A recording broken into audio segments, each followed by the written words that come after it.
Bersama riba itu ada 5 elemen, yaitu muamalah, materi, tempat, waktu, dan pelakunya. Dari kelima elemen tersebut, kira-kira pada faktanya yang terbukti sudah musnah itu elemen yang mana?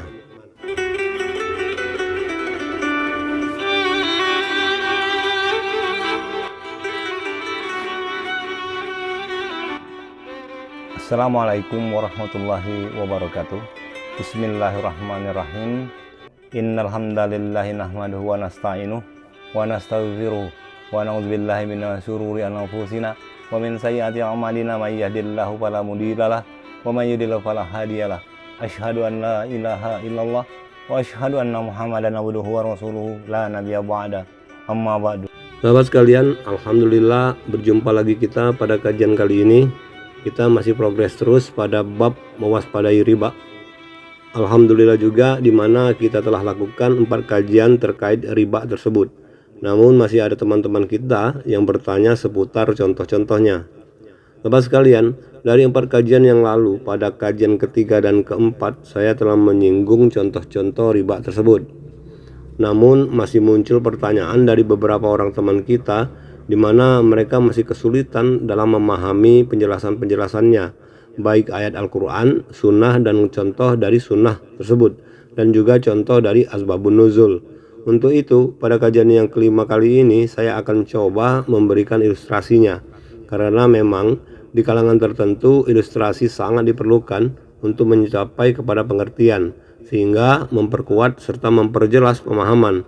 Dalam hal ini pemahaman akan riba dan ketentuannya di dalam Islam.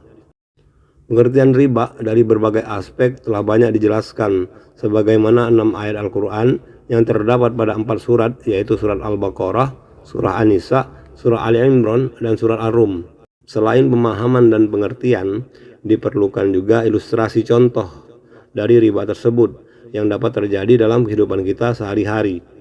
Mengetahui jenis riba juga akan membuat kita lebih berhati-hati dalam mengelola keuangan, terlebih dalam hal jual beli hingga hutang piutang yang biasa disebut dengan istilah bunga. Dalam hadis yang diriwayatkan oleh Imam Malik menyebutkan, prinsip utama dalam riba adalah penambahan. Ada 6 kategori jenis dan macam-macam riba tersebut dalam ruang lingkup penambahan, yakni riba qard, riba jahiliyah, riba fad, riba nasi'ah, dan riba aliyat. Hukum riba adalah sangat jelas berdasarkan firman Allah Subhanahu wa taala di dalam Al-Qur'an dan juga sunnah Rasulullah, bahwa riba adalah hal yang dilarang dan haram. Bagaimana yang ditegaskan oleh Allah Subhanahu wa taala dalam firman-Nya yang artinya Allah telah menghalalkan jual beli dan mengharamkan riba. Surah Al-Baqarah ayat 275. Jika kita mentadaburi ayat-ayat tentang riba tersebut, maka riba dimaksud adalah muamalah di kancah jual beli atau perdagangan. Riba adalah mengadakan tambahan utang untuk penghutang, yang penambahan tersebut untuk memperkaya diri si pemberi hutang. Surah Ar-Rum ayat 39. Kemudian tambahan atau riba tersebut dijalankan padahal dia si pemberi hutang tersebut mengetahui bahwa itu dilarang. Surah An-Nisa ayat 191. Setelah dia dapatkan tambahan atau riba itu, lalu dia makan baik sendiri ataupun bersama keluarga dan kelompoknya, dan memakannya dengan berlipat ganda atau berlebih-lebihan atau terus-menerus hingga ajalnya tiba. Surah Ali Imran ayat 130. Dan bagi mereka pemakan riba seperti ini akan diazab di dunia dan neraka tempat kembalinya, kecuali bagi yang bertobat. Surah Al-Baqarah ayat 275, 276. Inilah bentuk tadabbur dari ayat-ayat tentang riba tersebut. Namun masalahnya adalah banyak manusia yang tidak mau membaca Al-Quran, apalagi mentadaburinya, sehingga hanya mendengar-dengar saja, sehingga sangat jauh dari kepahaman, apalagi mengerti. Dan dengan itu juga untuk kalangan yang awam syariat Islam butuh satu metode lagi, yaitu ilustrasi contoh dari riba tersebut di dalam kehidupan sehari-hari, sebagaimana judul kajian kita kali ini, yaitu ilustrasi contoh riba di kancah kehidupan modern. Jadi, karena pemain riba ini adanya di kancah jual beli atau perdagangan, maka dari itu menjadi sangat rumit. Pasalnya adalah, pertama, Allah menghalalkan jual beli atau perdagangan itu. Kedua, Allah mengharamkan riba, yang keberadaan riba tersebut di dalam jual beli itu juga. Dan ketiga, kita tidak akan bisa melepaskan diri dari muamalah jual beli atau perdagangan. Maka jadilah rumit urusannya, seperti jarum di dalam sekam. Tidak dicari bisa menusuk jari. Kalau dicari sulit sekali. Tapi itulah bentuk cobaan muamalah yang halal. Karena halal dan haram itu seperti saudara satu ibu lain bapak. Sahabat sekalian, sebelum masuk kepada inti kajiannya, sedikit saya ulas ulang tentang pengertian riba. Secara bahasa, riba ialah ziyadah atau tambahan. Dalam pengertian usahanya, riba berarti tumbuh dan membesar. Sedangkan menurut istilah teknis, riba berarti pengambilan tambahan dari harta pokok atau modal secara batil. Secara umum terdapat benang merah yang menegaskan bahwa riba adalah pengambilan tambahan, baik dalam transaksi jual beli maupun pinjam meminjam secara batil, yang bertentangan dengan prinsip muamalat dalam Islam, yaitu pengambilan tambahan secara batil berupa penambahan pada transaksi pertukaran atau jual beli secara barter ataupun transaksi pinjam meminjam, baik yang disebabkan oleh kelebihan dalam pertukaran dua harta yang sejenis tertentu di tempat pertukaran. Kalau hukum haram riba ini kita pertajam lagi dengan pertanyaan why, mengapa, dengan redaksi pertanyaan mengapa haram, maka jawabannya adalah karena riba itu batil. Kalau ditanya lagi apa bentuk kebatilannya, maka jawabannya adalah berlipat ganda. Kalau kita tanya lagi lebih dalam apanya yang dilipat gandakan, maka jawabannya adalah nilai setelah transaksinya. Kemudian kita tanya lagi, nilai transaksi yang mana? Maka jawabannya adalah bunga berbunga. Kita tanya lagi lebih dalam, bunga yang seperti apa? Maka jawabannya adalah harta hasil denda. Lalu tanya lagi, harta yang bagaimana? Maka jawabannya adalah harta hasil dari pemaksaan, penipuan, manipulasi, kelicikan, pencurian, perampasan, dan sebagainya. Maka dari itu Islam sangat tegas dalam urusan dan aturan harta, di mana Muslim yang beriman harus selektif dan kritis terhadap harta yang diusahakan dan sampai ke tangannya. Dengan cara apa, bagaimana mendapatkannya, dan untuk apa, serta untuk siapa saja harta tersebut. Karena konsekuensinya tidak main-main, yaitu azab dunia dan akhirat. Sahabat sekalian, riba di zaman modern ini telah menjelma dalam berbagai bentuk, terutama dari golongan riba an-nasi'ah, seperti transaksi falas tidak tunai, bunga kartu kredit melebihi tempo pembayaran, transaksi leasing, bunga deposito, bunga tabungan, asuransi, penundaan dalam transaksi falas, dan sederetan bentuk denda-mendenda, tipu menipu, serta lain sebagainya. Beberapa orang menyebutkan bahwa bunga yang diperoleh dari transaksi keuangan dan perbankan bukanlah riba, mengingat adanya inflasi atau penurunan nilai mata uang yang dipergunakan, yakni uang sekarang ini akan lebih berharga daripada uang pada masa yang akan datang. Namun jumhur ulama mengatakan riba berkisar pada 4 perkara. Perkara yang pertama adalah perkara-perkara yang tidak boleh terjadi pelebihan dan penundaan padanya. Berikut penjelasan tentang alasan-alasannya. Kemudian perkara yang kedua yaitu perkara-perkara yang boleh terjadi pelebihan padanya tetapi tidak boleh terjadi penundaan. Kemudian perkara yang ketiga adalah perkara yang keduanya boleh terjadi bersama-sama. Kemudian perkara yang keempat adalah perkara yang bisa dianggap satu macam dan yang tidak bisa dianggap satu macam. Kita masuk kepada inti kajiannya. Dari 4 perkara tersebut dan juga mata tertajam dari pertanyaan kita tadi, yaitu harta yang bagaimana, maka jawabannya adalah harta hasil dari pemaksaan, penipuan, manipulasi, kelicikan, pencurian, perampasan, dan sebagainya. Dan kalau bicara harta, maka induknya harta itu adalah uang. Sekarang kita masuk kepada jenis riba yang pertama, yaitu riba qard. Riba qard ini adalah transaksi yang memiliki ketentuan suatu manfaat atau tingkat kelebihan tertentu yang disyaratkan terhadap yang berhutang. Contoh riba qard ini adalah sebuah badan keuangan memberikan pinjaman dana tunai pada Anda sebesar 10 juta dan wajib mengembalikan pokok pinjamannya dengan bunga sebesar 10.500.000 rupiah pada saat jatuh tempo. Dan kelebihan dana pengembalian ini tidak dijelaskan tujuannya untuk apa.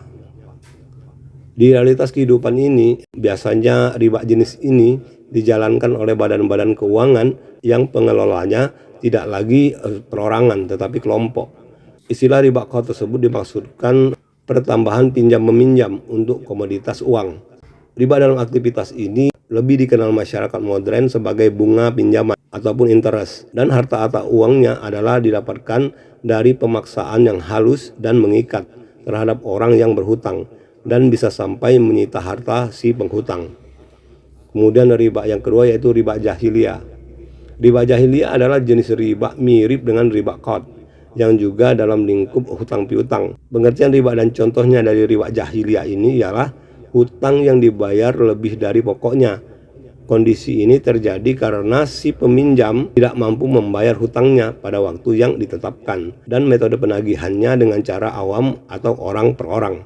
Contoh riba jahiliyah ini adalah Anda meminjam 700.000 kepada saya dengan tempo 2 bulan. Pada waktu yang ditentukan ternyata Anda belum bisa membayar dan meminta keringanan. Lalu saya menyetujuinya, tapi dengan syarat Anda harus membayar Rp770.000. Total uang ribanya adalah 70.000. Kemudian lagi riba yang ketiga yaitu riba qard. Pengertian riba dan contohnya dari riba qard ini ialah pertukaran antara barang sejenis dengan kadar dan takaran yang berbeda. Sedangkan barang yang dipertukarkan itu termasuk dalam jenis barang ribawi. Kalau riba dalam nasinya muncul karena adanya perbedaan perubahan atau tambahan antara yang diserahkan saat ini dengan yang diserahkan kemudian, tapi riba qard ini merupakan jenis riba dalam bentuk jual beli, dan di era modern ini riba ini biasanya dijalankan oleh para pengusaha komoditas pertanian bahan pokok seperti beras misalnya.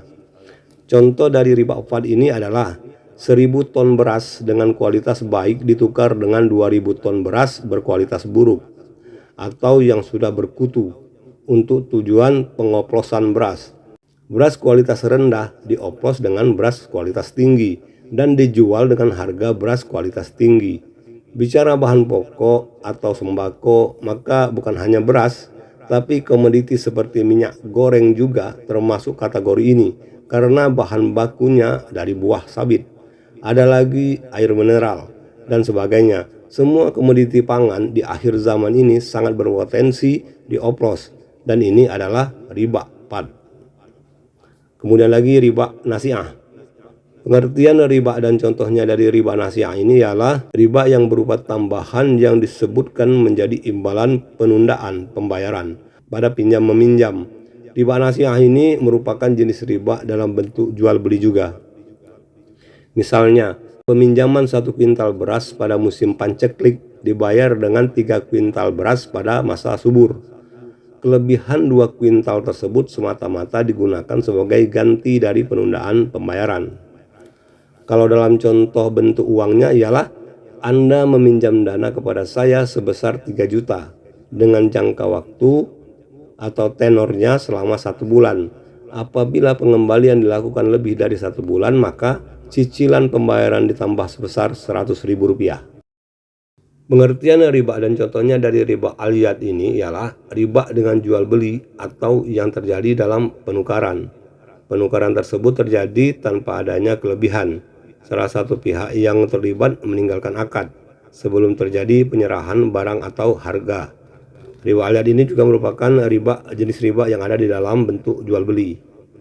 Rasulullah SAW bersabda yang artinya, jangan kamu bertransaksi 1 dinar dengan 2 dinar, 1 dirham dengan 2 dirham, 1 sa' dengan 2 sa', karena aku khawatir akan terjadi riba al-nama. Karena aku khawatir akan terjadi riba. Seorang sahabat bertanya, wahai Rasulullah, bagaimana jika seorang menjual seekor kuda dengan beberapa ekor kuda dan seekor unta dengan beberapa ekor unta? Jawaban Rasulullah, tidak mengapa, asal dilakukan dengan tangan ke tangan atau langsung. Hadis riwayat Ahmad dan Tabrani. Ilustrasi contoh riba aliyat biasanya terjadi di meja judi. Pinjam uang 100.000 ketika kehabisan uang dan berjanji akan kembalikan 200.000 kalau menang. Dan juga jenis-jenis permainan lotre. Misal pasangnya 25.000 dan ketika menang dapatnya 250.000. Atau kalau di dunia pegawai swasta, membeli jam lembur rekan kerja dengan separuh harga lembur yang sebenarnya. Sahabat sekalian, inilah beberapa penjelasan yang dihukumi riba di dalam Islam dan hujahnya sebagaimana firman-firman Allah yang sudah kita singgung pada beberapa kajian kita yang lalu. Dalam surat Al-Baqarah ayat 276 ialah Allah Subhanahu wa taala berfirman, "A'udzubillahi minasyaitonirrajim, yamhaqullahu riba wa yurbis shadaqat. Wallahu la yuhibbu kulla kafarin asim." Yang artinya Allah memusnahkan riba dan menyuburkan sedekah, dan Allah tidak menyukai setiap orang yang tetap dalam kekafiran dan selalu berbuat dosa. Surah Al-Baqarah ayat 276. Begitu pula dengan surat Al-Baqarah ayat 278. Allah Subhanahu wa taala berfirman, "A'udzubillahi minasyaitonirrajim. Ya ayyuhalladzina amanu taqullaha wa zaru ma baqiya minar riba in kuntum mu'minin." Yang artinya, hai orang-orang yang beriman, bertakwalah kepada Allah dan tinggalkanlah sisa riba yang belum dipungut jika kamu orang-orang yang beriman. Surah Al-Baqarah ayat 278. Dalam kedua ayat Al-Quran tersebut, Allah Subhanahu wa taala menyatakan memusnahkan riba dan memerintahkan untuk meninggalkan segala bentuk riba yang masih tersisa. Pelaku riba itu hanya mencari keuntungan dengan jalan riba dan membangkang terhadap sedekah, mencari keuntungan dengan jalan tidak mau membayar sedekah. Allah Subhanahu wa taala menegaskan kembali betapa riba dilarang dalam agama Islam, sehingga pelaku riba akan mendapatkan siksa tertuang dalam surah An-Nisa ayat 191.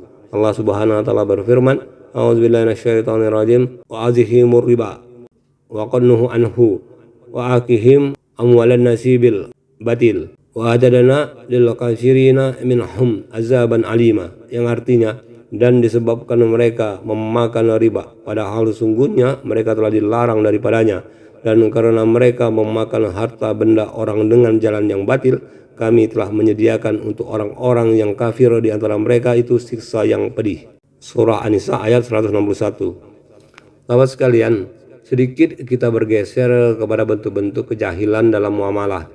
Di zaman jahiliyah bukan saja riba yang populer, tetapi ada satu lagi bentuk kejahilannya, yaitu perbudakan. Pastinya kita semua mengetahui apa itu perbudakan jahiliyah, dan Islam juga telah menghapuskan perbudakan tersebut, seperti juga riba.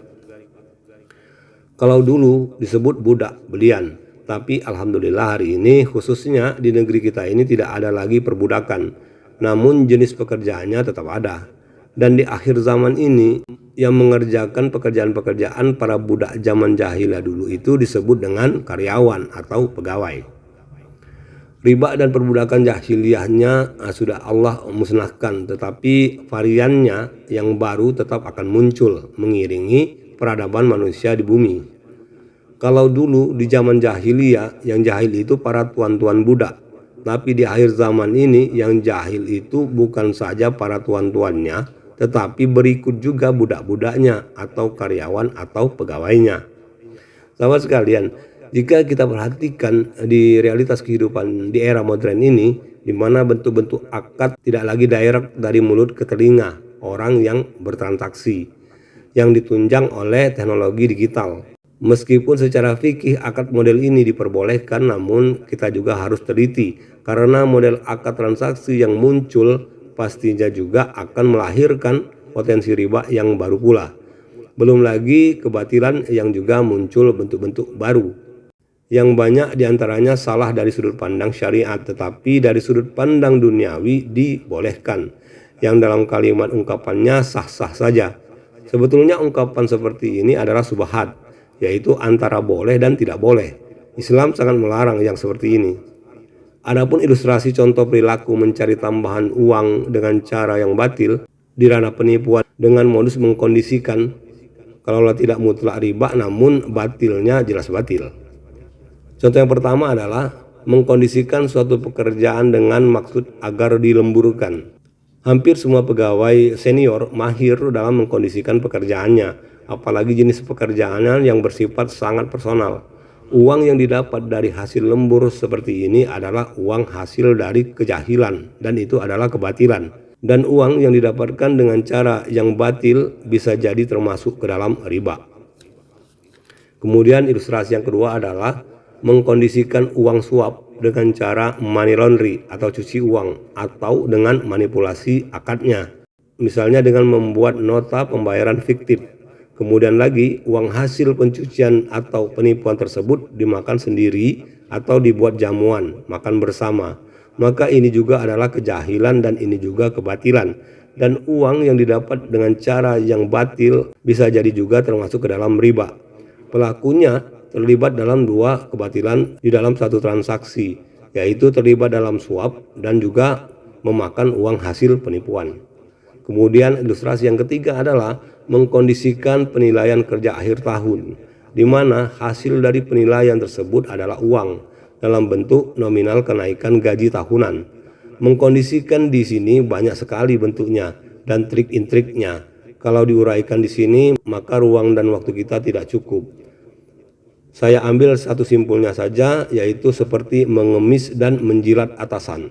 Jadi, nominal uang hasil kenaikan gaji tahunannya adalah didapatkan dengan cara yang batil, dan uang yang didapat dengan cara yang batil bisa jadi termasuk juga ke dalam riba.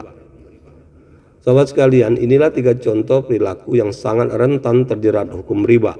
Untuk itu, saya mengajak teman-teman semua untuk berusaha keras menghindari perilaku seperti ini. Dan pastinya ada banyak perilaku-perilaku yang lain yang berpotensi terjerat riba. Sahabat sekalian, terkait kata memusnahkan, yaitu yamhaku, pada surat Al-Baqarah ayat 276 adalah bermakna memusnahkan dengan menyuburkan, di mana dalam ayat tersebut yang artinya memusnahkan riba dengan menyuburkan sedekah. Dengan kata lain, bukan objeknya yang dimusnahkan, dalam hal ini riba. Kalau memusnahkan objek, Allah menggunakan kata dabira atau dabiru dan kata yuzhib, seperti memusnahkan orang-orang kafir.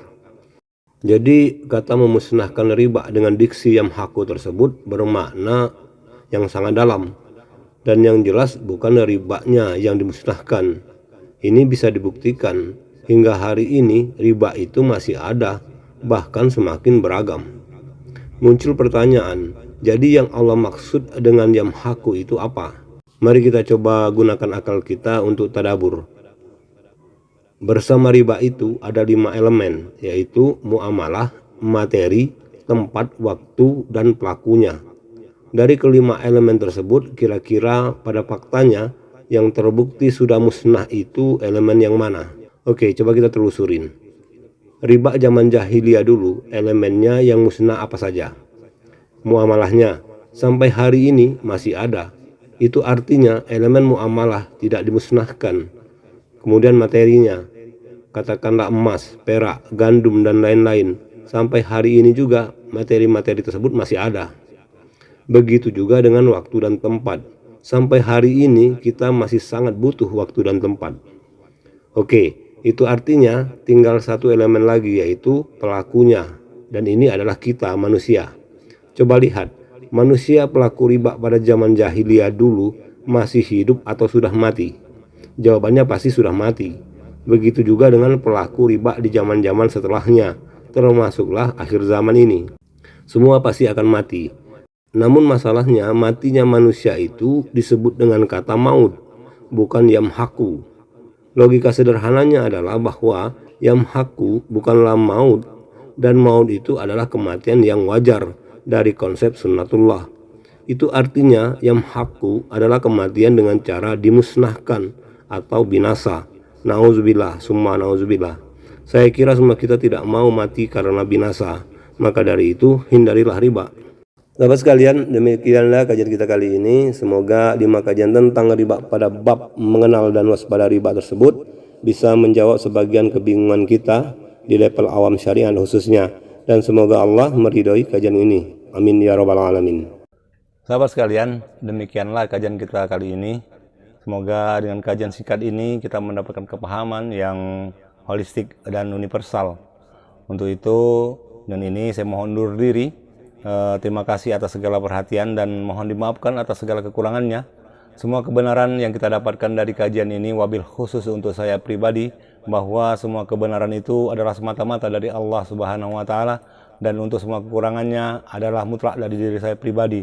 Untuk itu, sekali lagi saya mohon maaf yang sedalam-dalamnya. Sampai berjumpa lagi pada judul kajian selanjutnya, dan salam tasawuf. Assalamualaikum warahmatullahi wabarakatuh.